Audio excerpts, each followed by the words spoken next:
4월 8일 수요일 저녁 예배로 나오신 여러분들을 주님의 이름으로 환영하고 축복합니다. 죄책감이라고 하는 것이 있죠. 죄책감. 우리가 어떤 죄를 지었을 때, 또 어떤 잘못을 했을 때, 그것이 어떤 큰 이슈가 되지 않고 또 이렇게 잘 해결되어졌다 하더라도 사람의 마음에는요, 죄책감이라는 것이 늘 존재하기 마련입니다.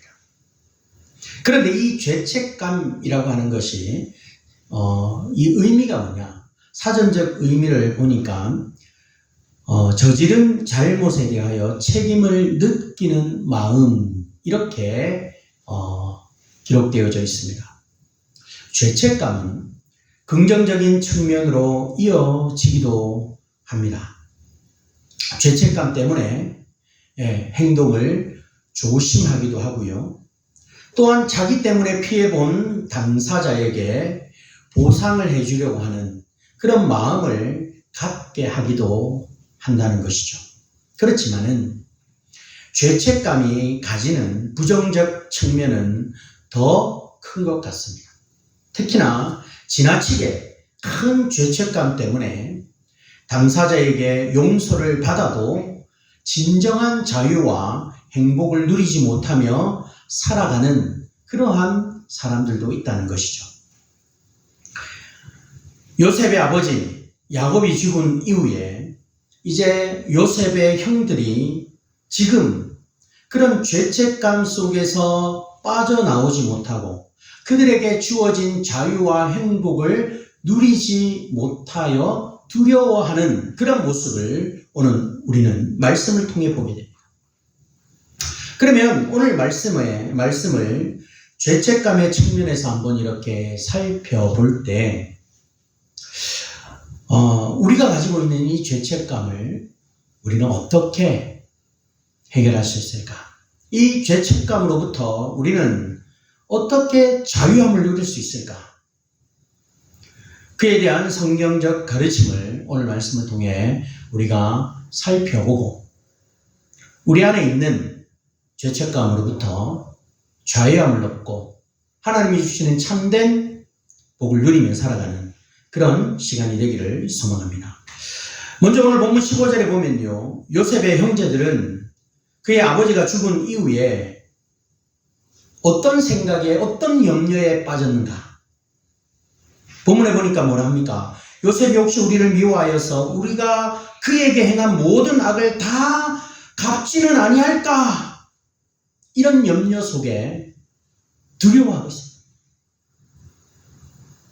45장, 창세기 45장에서요, 요셉이 형들을 만난 이후에 그들에게 뭐라고 이야기합니까? 형들을 다 용서했다. 그렇게 말하지 않습니까?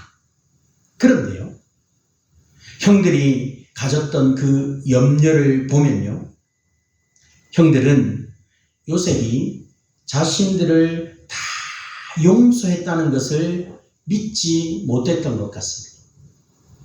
그저 아버지가 살아계실 때는 아버지 야곱을 봐서라도 자신들을 용서해 준 것처럼 행동했지만 이제 아버지가 죽으셨으니 그 요셉의 마음이 변하여서 이제 자기들이 예전에 행했던 악을 다시 갚지는 않을까 염려와 두려움 속에 요셉을 찾아갔습니다.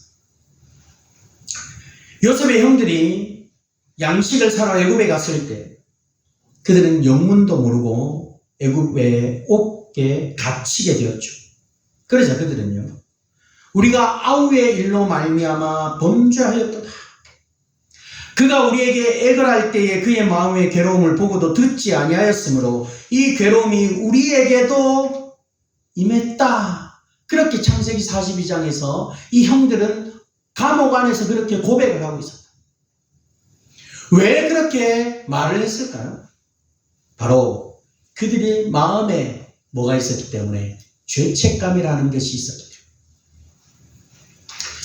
우리가 요셉을 그렇게 보내지 말았어요.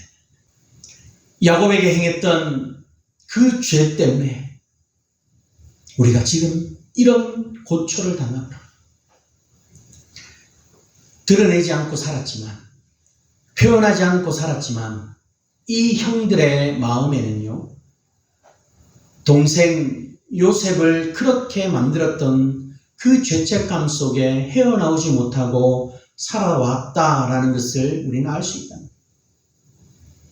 자신들이 이해할 수 없는 고난을 당하게 되자 우리가 요셉을 팔아넘겼기 때문이야. 그런 생각이 들었다. 그러니 그들은 요셉을 팔아넘긴 직후부터 아마도 그런 죄책감 속에 살고 있었다는 것을 우리는 알 수가 있다는 거죠. 형들이 요셉을 노예로 팔아넘겼을 그때 요셉의 나이가 몇 살이었죠? 17살. 요셉이 애굽으로 노예로 팔려갈 당시의 나이가 17세였다. 자, 그러면 요셉이 애굽으로 팔려간 이후에 애굽의 총리가 되었을 때의 나이가 몇 살이죠? 30살. 총리가 된 이후 7년 풍년이 찾아왔고요. 요셉이 형들에게 아버지를 모시고 오십시오 하면서 흉년이 아직 5해가 더 남았다라고 말한 것을 보면요. 7년의 흉년 중 2년이 지난 후에 야곱이 요셉을 만났다라는 것을 우리는 알 수가 있죠. 그러니 야곱과 그의 아들들이 요셉을 만난 것은요, 헤어진 지 이렇게 연수를 따져보면 몇 년 정도 될까요? 네, 22년 정도가 지났습니다. 20. 그러니까 요셉의 나이를 기준으로 30세에서 17세, 13년과 풍년 7년과 흉년 2년, 22년. 여러분, 야곱이 바로에게 내 나그네의 길의 세월이 130년입니다 라고 이렇게 말한 것을 보면요, 야곱이 요셉을 만났을 때의 나이는 130세였어요. 그리고 그는 147세에 죽었다는 거죠. 요셉의 형들이 요셉을 다시 만나기 전 22년과 그리고 만난 후 17년을 합치면요 39년이라는 시간이 흘렀습니다. 그 39년 세월 동안 요셉의 형들은요, 요셉이 언제라도 자신들의 악을 갚을지 모른다는 불안과 염려에 사로잡힌 채 살아있다. 여러분, 그 불안감은 바로 죄책감이 만들어내는 것입니다. 오늘 그리고 본문 16절로 17절에 보면요, 요셉의 형들은 이제 아버지가 돌아가시기 전에 요셉에게 이렇게 말하라 전했다라고 이야기를 합니다. 무슨 말이죠? 내 형들이 내게 악을 행하였을지라도 이제 바라건대 그들의 허물과 죄를 용서하라.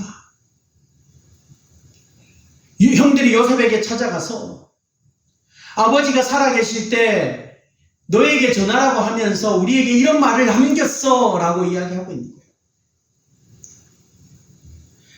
그 말을 전하면서 당신 아버지의 하나님의 종들인 우리 죄를 이제 용서해줘 라고 말을 덧붙이고 있다. 아버지 야곱이 정말 그렇게 말했을까요?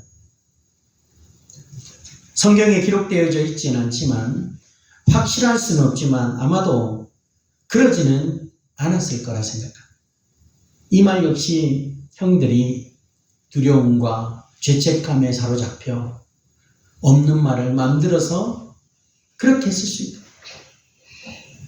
아버지 야곱은 요셉이 형들을 다 용서했다 그렇게 생각했을 겁니다.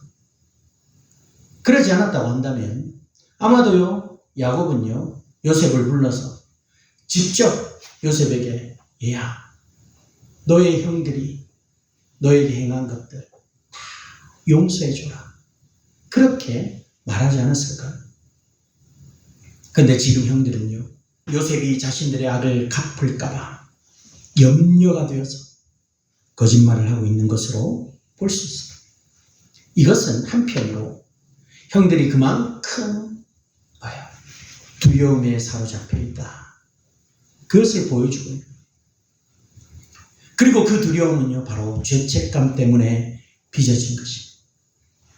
죄책감에 사로잡혀 있으니 돌아가신 아버지의 이름을 이렇게 들먹이면서 거짓말을 만들어낸다.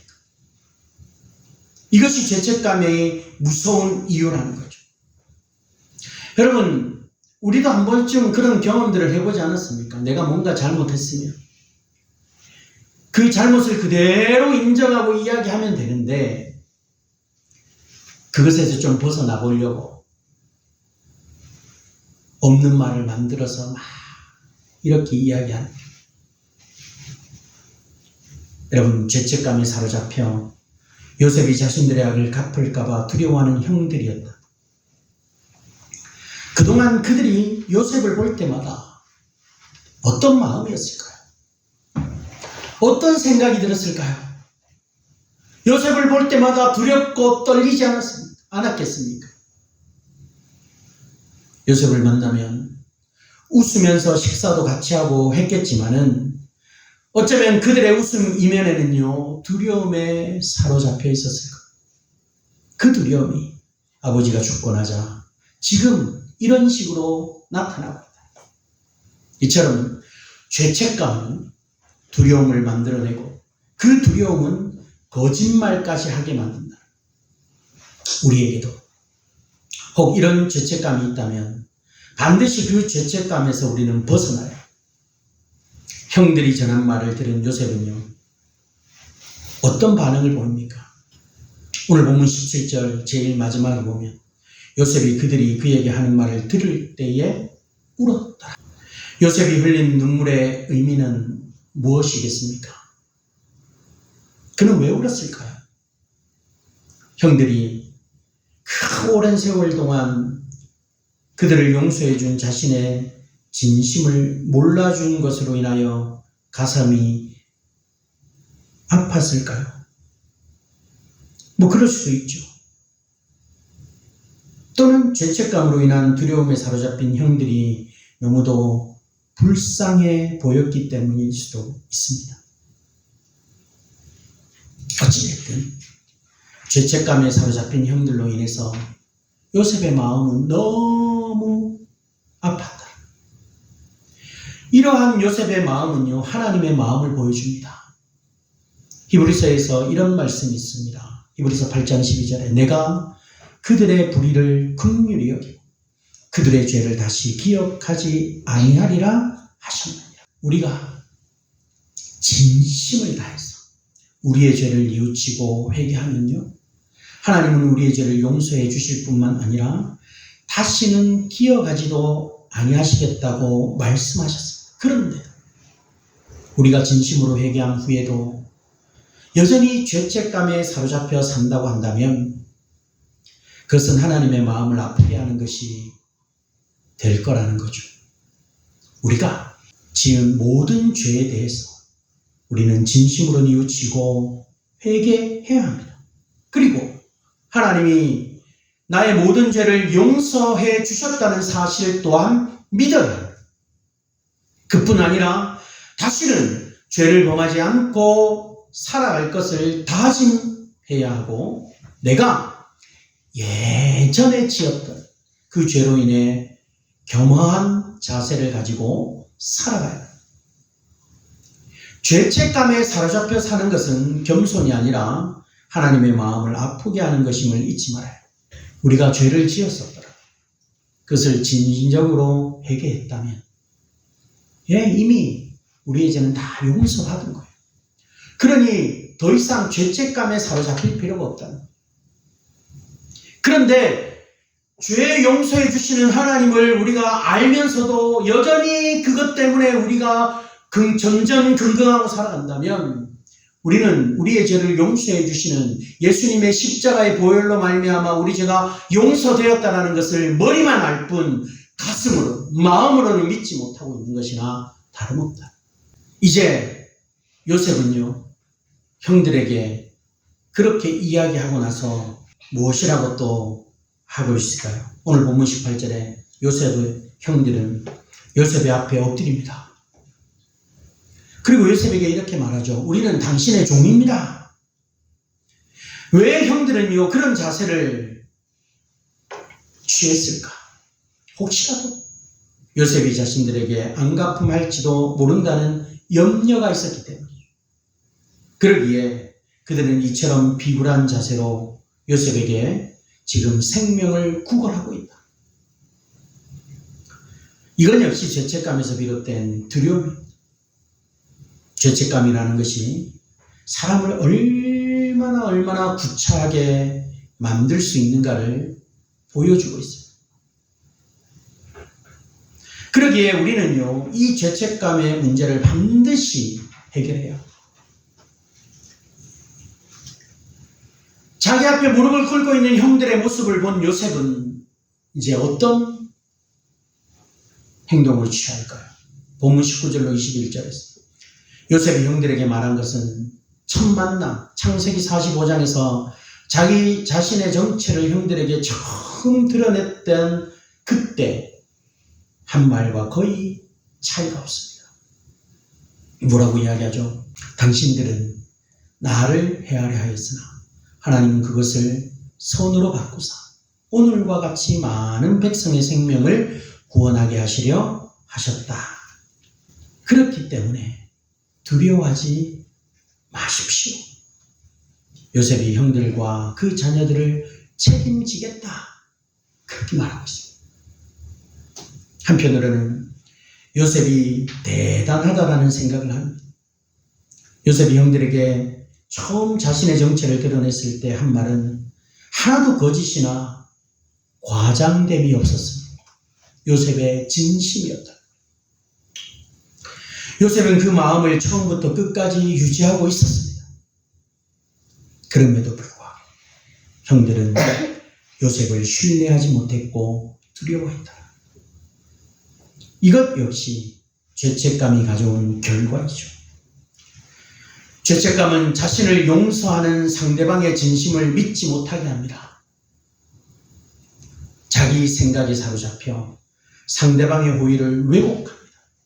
말은 저렇게 해도 에이 저 마음은 실제로는 안 그럴 거야. 분명히 저 마음에 뭐 꽁한 것을 감추어두고 나중에 기회가 되면 나에게 다시 해코지 할 것 같아. 여러분, 인간이 가지는 마음이에요. 참으로 불행한 일이 아닐 수 없습니다. 선을 선으로 받지 못하고 살아가다 보면요, 그런 경험들을 종종 하게 됩니다. 내 마음은 정말 그게 아니고 정말 다 보여줬는데 저 사람은요, 내 마음에 있는 모습 그대로를 받지 않고 뭔가 꿍한 것이 있고 뭔가 또 다른 꿍꿍이가 있을 것 같아. 이렇게 하면서 색안경을 끼고 바라본다. 우리는 다 상대방을 그렇게 바라봐서도 안 되고요. 상대방을 대할 때도요, 우리는 그냥 있는 모습 그대로 너그러움으로 대하고 바라볼 수 있어요. 우리에게 실로 엄청난 폐해를 가져다주는 이런 죄책감을 반드시 떨쳐버려야 합니다. 죄책감을 떨쳐버릴 수 있는 최선의 길이 뭘까요? 내가 진심으로 회개하면 하나님이 용서해 주신다는 것을 굳게 믿고 확신하는 것밖에 없습니다. 과거에 지은 죄를 반복하지 않기 위해서 삶과 우리의 삶을 또한 조심해야 할 필요는 있으나 죄책감에 사로잡혀서 하나님이 지금 주시는 참된 평안과 기쁨을 누리지 못하는 것은요, 매우 불행한 일이다라는 것을 명심해야 합니다. 사랑하는 여러분, 미국의 한 목사였던 찰스 콜슨 목사님은요, 한때 워터게이트 사건이라고 하는 유명한 사건에 연루가 되어서 감옥에 수감되었던 인물이었습니다. 그는요, 권력의 중심에 있었지만 자신의 죄로 인해 모든 것을 잃고 깊은 절망과 죄책감 속에 빠져 살았습니다. 그러나 감옥에서 예수님을 인격적으로 만난 이후에 그의 삶은 완전하게 변화되었습니다. 그는 자신의 과거를 숨기지 않고 오히려 하나님의 은혜를 증거하는 도구로 사용했습니다. 자신의 옛날의 모습을 부끄러워한 것이 아니에요. 하나님 앞에 뉘우치고 회개하고 그것으로 말미암아 복음을 전하는 도구로 사용했다. 그는 출소 이후에 프리즌 펠로우십이라고 하는 사역을 통해서 수많은 재소자들에게 복음을 전하고 죄책감 속에 있는 사람들에게 참된 용서와 회복의 길을 제시하는 그런 사역을 감당하게 되었습니다. 그의 삶은요, 죄책감에 묶여있는 삶이 아니라 용서받은 자로서 자유와 사명으로 살아가는 그런 삶을 살았다. 하나님은 우리의 죄를 용서하시면 다시는 그 죄를 기억하지 않으시겠다 말씀하셨습니다. 그리고 그 용서는 막연한 선언이 아니고 바로 예수 그리스도의 십자가를 통해 이루어진 실제적인 사건이었습니다. 예수 그리스도께서 우리의 모든 죄를 대신해 지시고 십자가에서 죽으심으로 우리는 완전한 용서를 받게 되었습니다. 그럼에도 불구하고 우리가 여전히 죄책감에 사로잡혀 살아간다면 그것은 십자가의 은혜를 온전히 믿지 못하는 모습일 것입니다. 하나님께서는요, 이미 용서하신 죄를 다시 들추어 내시지 않으십니다. 그저 우리가 계속해서 그것을 붙들고 놓지 않고 있다면 그것은 하나님의 마음을 아프게 하는 일이 된다는 것이죠. 여러분, 이제 우리는 선택해야 합니다. 과거의 죄책감에 묶여 두려움 속에 살아갈 것인지 아니면 예수 그리스도 안에서 주어진 용서와 자유를 믿고 담대하게 살아갈 것인지. 우리의 죄는 이미 십자가에서 다 해결되었습니다. 요셉의 형들의 죄도요, 요셉이 처음 만났을 때 이미 다 해결되어졌습니다. 그러나 그것을 믿지 못하면 죄책감과 두려움 속에 살아가고 마는 거죠. 여러분, 우리의 죄는 십자가에서 해결되었습니다. 그러기에 더 이상 죄책감의 사슬에 묶여 있지 마시고 예수 그리스도의 보혈로 깨끗함을 받은 자답게 하나님의 자녀로서 자유와 기쁨을 누리며 살아가시기를 바랍니다. 하나님께서 주시는 용서의 은혜를 우리는 온전히 믿고 그 은혜 안에서 참된 평안과 기쁨을 누리는 삶을 살아가는 그런 저와 여러분이 되시기를 주의 이름으로 축원합니다.